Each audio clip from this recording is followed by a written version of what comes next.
নমস্কার বন্ধুরা, মা মেয়ে রান্নাঘরে আপনাদের সকলকে জানাই আবারও স্বাগত। বন্ধুরা, আমরা আবারও চলে এসেছি আমাদের রান্নাঘরের নতুন একটা রেসিপি নিয়ে। আমাদের রান্নাঘরের আজকের রেসিপি হলো পার্শে কাসুন্দি। তো চলুন দেখে নেওয়া যাক আজকের রেসিপিটি। পার্শে কাসুন্দি বানানোর জন্য আমি 12 পিস পার্শে মাছকে খুব ভালোভাবে কেটে ধুয়ে পরিষ্কার করে নুন হলুদ মাখিয়ে রেখেছি। পুরোটা পার্শে মাছের মধ্যে ডিম ভর্তি আছে। দেখুন বন্ধুরা, ডিম ভর্তি পার্শে মাছ কাটার সময় একদম মুখের কাছ থেকে কাটতে হবে।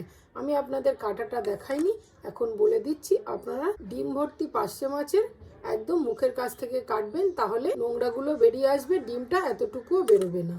আর পার্শে কাসুন্দির মেন উপকরণ হিসাবে আমি নিয়েছি আম কাসুন্দি, হলুদ, লবণ, সাদা তেল মাছগুলো ভাজার জন্যে, সর্ষের তেল গ্রেভি করার জন্যে, দুটো ধনেপাতা গাছকে আমি কুচি করে কেটে নিয়েছি, একটা টমেটোকে আমি গ্রেট করে নিয়েছি, 4টে কাঁচা লঙ্কা ও 1 ইঞ্চি পরিমাণ আদাকে আমি শিলে বেটে নিয়েছি, আর নিয়েছি 2 চামচ পোস্ত ও 8খানা কাজু বাটা, আর নিয়েছি ফোড়নের জন্যে 1/2 চা চামচ কালো জিরে। এবার আমরা চলে যাব মাছগুলো ভাজা করতে।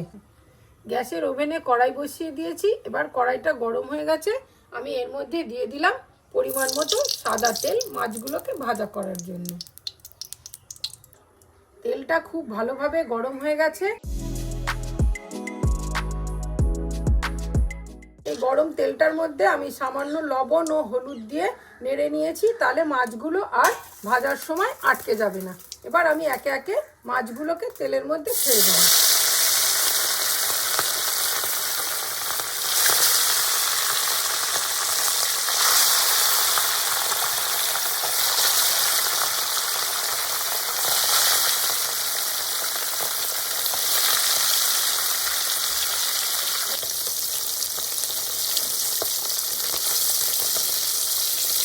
আমার মাছগুলো এক পিস ভাজা হয়ে গেছে, আমি উল্টে দেবো প্রত্যেকটা মাছকে অপর পিস ভাজা করার জন্য।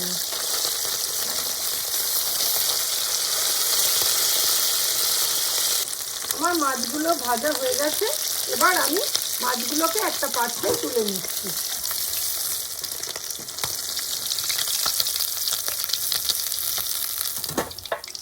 পরের মাছগুলোকেও আমি একইভাবে কড়াইতে ছেড়ে দেব।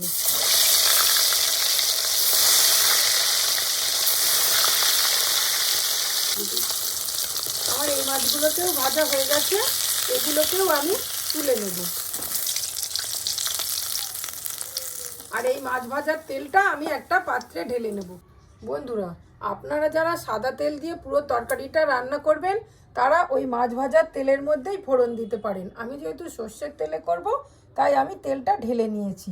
এবার আমি কড়াইতে দিয়ে দিলাম সর্ষের তেল।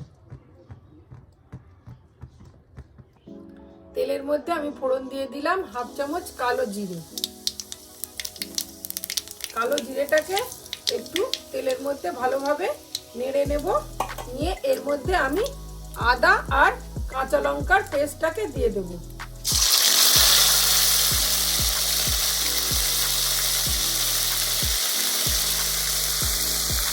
আদা কাঁচা লঙ্কার পেস্টটাকে দিয়ে আমি একটু তেলের সঙ্গে ভালোভাবে নেড়ে নেব। নিয়ে এর মধ্যে দিয়ে দেব যে টমেটোটাকে গ্রেট করে রেখেছিলাম সেটা।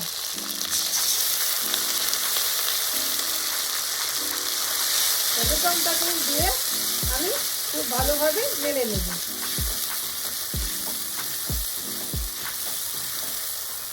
এই পর্যায়ে আমি 2টো চেরা কাঁচা লঙ্কাকে এর মধ্যে দিয়ে দিলাম।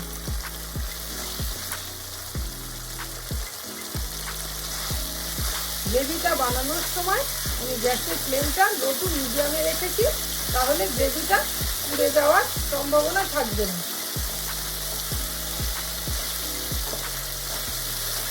আদা কাঁচা লঙ্কা আর টমেটোর পেস্টটাকে আমি খুব ভালোভাবে তেলের সঙ্গে কষিয়ে নিয়েছি। এবার আমি এর মধ্যে দিয়ে দেবো স্বাদ মতো লবণ ও পরিমাণ মতো হলুদ।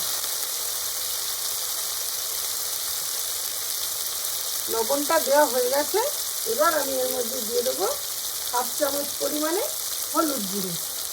লবণ ও হলুদটাকে দিয়ে দিয়েছি, এবার খুব ভালোভাবে গ্রেভির সঙ্গে মিশিয়ে দেবো।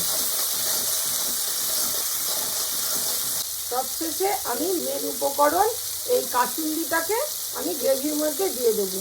প্রথমে আমি 4 চামচ পরিমাণ কাসুন্দি এই গ্রেভির মধ্যে দিলাম। তারপর আমি স্বাদ বুঝে যদি প্রয়োজন হয় পরে আরও একটু দিয়ে দেবো। কাসুন্দিটাকে দিয়ে আমি খুব ভালোভাবে সমস্ত উপকরণগুলোকে নেড়ে নিলাম। এবার আমি এর মধ্যে দিয়ে দেবো জল।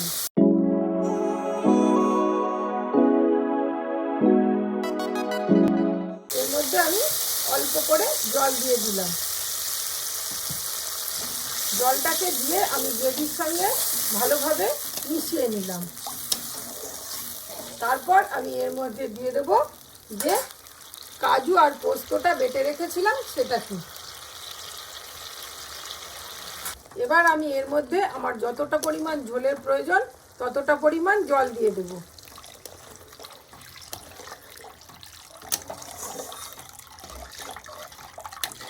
আপনারা যেমন ঝোল রাখবেন জলের পরিমাণটাও ঠিক তেমনই দেবেন। পরিমাণ মতো ঝোল দিয়ে দিয়েছি। এবার আমি এটাকে ঢাকা দিয়ে ভালোভাবে ফুটিয়ে নেব। আমার ঝোলটা খুব ভালোভাবে ফুটে গেছে। এবার আমি এর মধ্যে একে একে মাছগুলোকে দিয়ে দেব।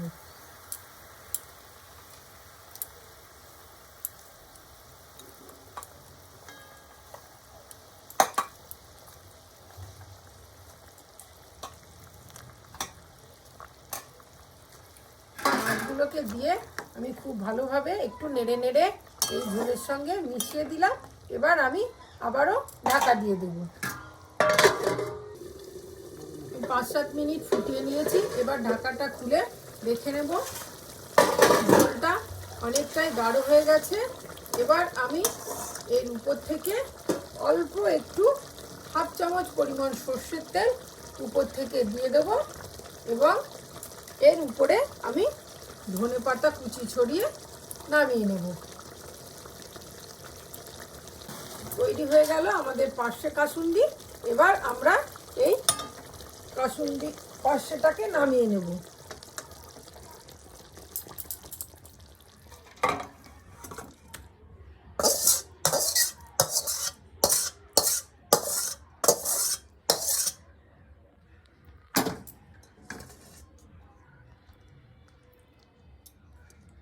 এবার সব শেষে নামানোর পরে আমি আরও 1 চামচ কাসুন্দিকে এর উপর থেকে ছড়িয়ে দেব।